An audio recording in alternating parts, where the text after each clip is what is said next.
បាទសួស្តីបងប្អូនទាំងអស់គ្នាសូមស្វាគមន៍មកកាន់ Channel របស់ខ្ញុំថ្ងៃនេះខ្ញុំនឹងបង្ហាញបងប្អូនអំពី PowerPoint Shortcut សំខាន់ដែលអាចជួយបងប្អូនទាំងអស់គ្នានៅក្នុងការធ្វើ slide ឲ្យបានលឿននិងមានប្រសិទ្ធភាពជាងមុនបើបងប្អូនធ្លាប់ចំណាយពេលយូរដើម្បីប្រើប្រាស់ម៉ានុយឬមួយក៏ចូលតាមម៉ានុយមួយវីដេអូនេះគឺអាចជួយបងប្អូនទាំងអស់គ្នាបានច្រើននៅក្នុងផ្នែកទី1នេះគឺពាក់ព័ន្ធជាមួយនឹង file slide ហើយនឹង file នៃ PowerPoint យ៉ាងតែម្ដងបែបទី1នៅពេលដែលយើងកំពុងតែបើកPowerPoint ហើយយើងចង់បង្កើត file PowerPoint ថ្មីមួយទៀតអញ្ចឹងបងប្អូនគ្រាន់តែចុច Ctrl N អញ្ចឹងពេលនោះវានឹងបង្កើតជា file PowerPoint ថ្មីឆ្លាងតែម្ដងអញ្ចឹងយើងអាចចាប់ផ្ដើមធ្វើការងារយើងបានហើយបើមិនចឹងទេយើងអាចចុចលើ file ហើយយើងយកពាក្យថា new ក៏បានដូចគ្នាដែរអានោះបើយើងចង់ចូលទៅតាមម៉ានុយរបស់វា shortcut ទី2គឺយើងកំពុងតែបើក file ចាស់នេះស្រាប់តែយើងចង់ទៅបើកមើល PowerPoint ផ្សេងឬមួយក៏ឯកសារណាមួយផ្សេងដែលយើងធ្លាប់បានបង្កើតពីមុនមកហើយចឹងយើងគ្រាន់តែចុច Control ហើយអក្សរ O ចឹងពេលនោះវានឹងចេញ PowerPoint ជាច្រើនដែលយើងធ្លាប់បើកពីមុនចឹងបងប្អូនអាចធ្វើការជ្រើសរើសហើយយើងក៏ select ទៅលើ file ណាមួយដែលយើងចង់បើកចឹងមកនៅក្នុង PowerPoint នឹងដែរក្នុងករណីដែលយើងបានបន្ថែមឯកសារកែប្រែទិន្នន័យអីជាដើមហ្នឹងយើងចង់រក្សាទុកគឺ shortcut របស់វាចុច Control អក្សរ S ដូចជាមួយនឹង Word ដូច Excel ដូចគ្នាដែរហើយបើក្នុងករណីបងប្អូនចង់ save វាទៅជា file ផ្សេងមួយទៀតយើងហៅថា save as អញ្ចឹងជាធម្មតាយើងចុចលើ file ហើយយើងចុចលើពាក្យថា save as ប៉ុន្តែនៅពេលដែលយើងប្រើ shortcut បងប្អូនគ្រាន់តែចុចទៅលើ F12 អញ្ចឹង F12 នេះនៅមួយជួរខាងលើវាមាន F1 F2 រហូតដល់ F12 បងប្អូនគ្រាន់តែចុច F12 ទៅវានឹងឃើញគេឲ្យយើងទីទុកឯកសារនៅទីតាំងណាមួយដែលវាចេញ save as ចឹងបងប្អូនអាចជ្រើសរើសនៅក្នុង Drive D ឬមួយក៏ save នៅកន្លែងណាមួយដែលយើងចង់រក្សាទុកបន្ទាប់មកយើងចុច save ហើយ complete បដូរឈ្មោះ PowerPoint របស់យើងបានតែ shortcut មួយទៀតដែលយើងតែងតែនិយមប្រើដែរនោះគឺ print យើងចង់ print ឯកសារចឹងបងប្អូនគ្រាន់តែចុច Control អក្សរ P ចឹងពេលនោះវានឹង load ផ្ទាំងមួយសម្រាប់ឲ្យយើងធ្វើការកំណត់តាក់ទងជាមួយនឹងចំនួនសន្លឹកកំណត់តាក់ទងជាមួយនឹងម៉ាស៊ីន print print ពីទំព័រណាដល់ទំព័រណាអីជាដើមចឹងទៅបាទនេះវាជា shortcut ខ្លះដែលយើងប្រើពាក់ព័ន្ធជាមួយនឹង file នៃ PowerPoint របស់យើងចូលទៅផ្នែកទី2គឺតាក់ទងជាមួយនឹងការគ្រប់គ្រង slide management ដែលនៅក្នុង slide management នេះវាធ្វើឲ្យការគ្រប់គ្រង slide ឬមួយក៏ការធ្វើការងាររបស់បងប្អូនបានលឿនជាងមុនឧទាហរណ៍ថាយើងចង់បង្កើត slide ថ្មីមួយបងប្អូនចុចលើ slide មួយនេះបន្ទាប់មកយើងចង់បង្កើត slide ថ្មីមួយទៀតអញ្ចឹងបើមិនប្រើ shortcut ទេបងប្អូនអាចជ្រើសរើស new slide ហើយជ្រើសរើសទម្រង់ណាមួយដែល layout ណាមួយដែលយើងចង់បានចឹងមកតែជាលក្ខណៈ shortcut គឺយើងចុច Control អក្សរ M តែអញ្ចឹងនៅពេលដែលយើងចុច Control អក្សរ M វានឹងចេញជាទម្រង់ថ្មីស្រឡាំង slide នឹងតែម្ដងចំណុចមួយទៀត shortcut មួយទៀតដែលយើងតែងតែប្រើដែរនោះគឺ Control D ដែលយើងហៅ duplicate ជាង duplicate នេះគឺយើងប្រើសម្រាប់ឲ្យ slide ហ្នឹងវា double ហ្នឹងបងប្អូនគ្រាន់តែ select ទៅលើ slide ណាមួយបន្ទាប់មកយើងចុច Control អក្សរ D គឺវានឹងចេញ slide ទាំងពីរហ្នឹងបេះដាក់តែម្ដងគឺទិន្នន័យដែលបានបញ្ចូលនៅក្នុង slide លើនេះវានឹងទៅ slide ទី2វាខកអំពី Control M បើ Control M អានឹងវាចេញតែ slide ដែលជាទម្រង់ទទេឲ្យយើងទេហើយយើងបញ្ចូលទិន្នន័យដោយខ្លួនឯងនឹងតែម្ដងនៅក្នុង Control D ឬមួយក៏ duplicate ហ្នឹងគឺបើយើងចុចលើផ្ទាំង slide គឺវានឹង duplicate ទៅលើផ្ទាំង slide តែម្ដងហើយបើក្នុងករណី យើងចុចទៅលើ object ណាមួយឬមួយក៏រូបភាពណាមួយហើយយើងចុច control D ដែរនោះគឺវានឹងបង្កើតទៅជារូបភាព2ឲ្យយើងតែម្ដងអញ្ចឹងអា duplicate នេះគឺវាលឿនជាងយើង copy បន្ទាប់មកយើងផាសមានន័យថាយើងត្រូវចុចលើរូបបន្ទាប់មកយើងចុច control C ហើយយើងចុច control V ពេលនេះវាត្រូវចុច2ដងដើម្បីបានរូបតែបើយើងប្រើ control D គឺយើងចុចតែម្ដងទៅគឺយើងនឹងបានរូប2ផ្ទាំង2ស្លឹកនឹងតែម្ដងហើយ slide ដូចគ្នាដែរហើយមួយវិញទៀតបើយើងចង់ duplicate ឧទាហរណ៍ថាយើងកំពុងតែឈរនៅក្នុងរឿងយើងកំពុងតែវាយអក្សរនៅក្នុងចំណងជើងនេះអញ្ចឹងទៅហើយស្រាប់តែយើងចង់បាន slide នឹងមួយទៀតឧទាហរណ៍ឥឡូវខ្ញុំយក slide មួយនេះចោលខ្ញុំកំពុងតែចុចលើវាអញ្ចឹងបើយើងចុច control D តែម្ដងគឺវាអត់ចេញឲ្យទេតែបើយើងចង់បាន duplicate ឲ្យបានលឿនជាងនេះគឺយើងចុច control shift ហើយអក្សរ D បាទប៉ុណ្នេះគឺវានឹងចេញ2ផ្ទាំងឲ្យយើងតែម្ដងដោយយើងមិនចាំបាច់ទៅ select លើបើយើង select លើ slide នេះអាផ្ទាំង slide កន្លែង thumbnail ទូចៗរបស់វានេះយើងចុច control D អាហ្នឹងវានឹងចេញ duplicate ឲ្យយើងតែបើយើងឈរនៅលើកំពុងតែវាយអក្សរឬមួយក៏នៅលើរូបភាពបើយើងចុចលើរូបភាពអាហ្នឹងវានឹង duplicate ទៅលើរូបភាពតែបើយើងកំពុងតែវាយអក្សរបែបនេះហើយយើងចុច control shift ហើយអក្សរ D គឺវានឹង duplicate ទៅលើ slide បន្ថែមទៀតឲ្យយើងបានលឿនតែម្ដងតែនេះគឺជាការប្រើប្រាស់ shortcut នៅក្នុង text របស់យើងដែលវាធ្វើឲ្យការបំពេញទិន្នន័យរបស់យើងវាលឿនជាងមុនយើងប្រើវាឲ្យបានញឹកញាប់ប្រើវាឲ្យបានច្រើនដងទៅយើងនឹងចាំវាហើយយើងធ្វើការងារក៏វាលឿនជាងការចូលទៅតាមម៉នុយនីមួយៗដែរយើងចូលទៅផ្នែកទី3គឺតាក់ទងជាមួយនឹងការកែអក្សរហើយនៅក្នុងកែអក្សរនេះគឺអក្សរនេះវាជាអក្សរធម្មតាហើយយើងចង់ឲ្យវាដិតអញ្ចឹងអក្សរដិតវានៅជួរនេះទេអញ្ចឹងយើងចុច control B ដូច word អីដែរទេអត់ខុសគ្នាប៉ុន្មានទេហើយបើយើងចង់ឲ្យវាឡើងដិតវិញយើងចុច control អក្សរ B វិញមកវានឹងទៅជាអក្សរធម្មតាហើយដោយអ្នកទាំងអស់គ្នាចង់ copy អត្ថបទហ្នឹងអញ្ចឹងយើងចង់ដាក់នៅណាយើង control V វិញមក control C សម្រាប់ copy control V សម្រាប់ផាសបាទអញ្ចឹងនៅក្នុងកម្មវិធីណាក៏ដោយគឺ control C control V នេះគឺយើងប្រើជាញឹកញយជាញឹកញាប់រហូតហើយបងប្អូនប្រកាសជាដឹងមួយទៀតគឺចង់ឲ្យអក្សរ trace យើងចុច control អក្សរ I ហើយបើឲ្យធម្មតាវិញយើងក៏ control អក្សរ I ម្ដងទៀតទៅហើយ control អក្សរ U យើងចង់ដាក់បន្ទាត់នៅខាងខោមអក្សរហើយបើបងប្អូនចង់ដោះវាយើងចុច control អក្សរ U ទៅវានឹងដោះចេញហើយបើយើងចង់ select ទាំងអស់យើងចុច control អក្សរ A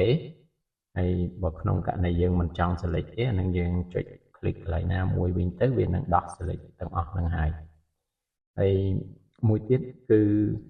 ដាក់ hyperlink text នេះអញ្ចឹងបងប្អូន select លើវាបន្ទាប់មកយើងចុច control អក្សរ K យើង control អក្សរ K គឺវានឹង link ទៅ slide ឬមួយក៏ link ទៅកាន់ file ណាមួយឧទាហរណ៍ខ្ញុំយក create ខ្ញុំយក place in this document ហើយខ្ញុំយក slide ចុងក្រោយ slide លេខ6តោះមកចុច OK អញ្ចឹងកន្លែងនេះមានន័យថានៅពេលដែលយើងចុច control ហើយនៅពេលដែលយើងប៉ះលើវាអត់អីប៉ុន្តែយើងចុច control វាឃើញរូបដៃយើងចុចលើវាមួយវានឹង link ទៅកាន់ slide ចុងក្រោយនឹងតែម្ដងអញ្ចឹងនេះគឺសម្រាប់ដាក់ hyperlink ហើយ shortcut របស់វាគឺ control អក្សរ K មួយចំណុចទៀតគឺនៅពេលដែលយើងចង់ពង្រីកអក្សរឲ្យវាធំឬមួយក៏ឲ្យវាតូចយើងតែងតែកំណត់ size របស់វានៅកន្លែងនេះអញ្ចឹង shortcut របស់វាគឺបងប្អូនគ្រាន់តែចុច control ហើយយើងចុចឃ្នាបកន្លែងឃ្នាបបើកឃ្នាបបិទវានឹងឃើញធំហើយយើងចុច control ហើយឃ្នាបបើកវិញមកវានឹងឃើញអក្សររបស់យើងគឺវាផ្លាស់ប្ដូរទំហំដោយយើងមិនចាំបាច់ទៅកំណត់នៅខាងលើទេហើយបើក្នុងករណីការងាររបស់យើងធ្វើទៅវាជ្រុលដៃយើងចង់បន្ថយមកវិញយើងចង់undo យើងចុច control Z ហើយបើយើងចង់ឲ្យវាត្រឡប់ទៅ redo វិញយើងចុច control Y អញ្ចឹងអានេះគឺ undo redo control Z ហើយនឹង control Y បាទអានេះគឺពាក់ព័ន្ធជាមួយនឹងការធ្វើ slide របស់យើងការ edit អក្សរដែលយើងប្រើញឹកញយហ្នឹងវាមានដាក់ បូលយើងមានដាក់ trade ឬមួយក៏ដាក់បន្ទាត់នៅពីក្រោមឬមួយក៏ hyperlink អីចឹងទៅយើងអាចប្រើ shortcut របស់វាដើម្បីឲ្យការងាររបស់យើងលឿនប្រសើរដែរយើងចូលទៅផ្នែកទី4គឺនៅពេល shortcut សម្រាប់ពេលយើងធ្វើបទបង្ហាញឬមួយក៏នៅពេលដែលយើងបញ្ចាំង slide show ចឹងនៅពេលដែលយើង slide show ជាធម្មតានៅលើនេះវាមាន slide show slide កន្លែងនេះគឺចាប់ពី beginning ចាប់ពី slide ទី1ទៅហើយបើយើងយក slide show នៅខាងក្រោមរូបនេះគឺវានឹងចាប់ផ្ដើមនៅ slide ដែលយើងកំពុងតែ select ទៅលើវាចឹង shortcut របស់វាគឺយើងចុច F5 យើងចុចទៅ F5 ចឹងមកវានឹងឃើញវាចេញ slide show ដែលយើងអាចដោតជាមួយនឹង projector របស់យើងឬមកដោតជាមួយនឹង LCD របស់យើងទៅយើងនឹងបង្ហាញទៅកាន់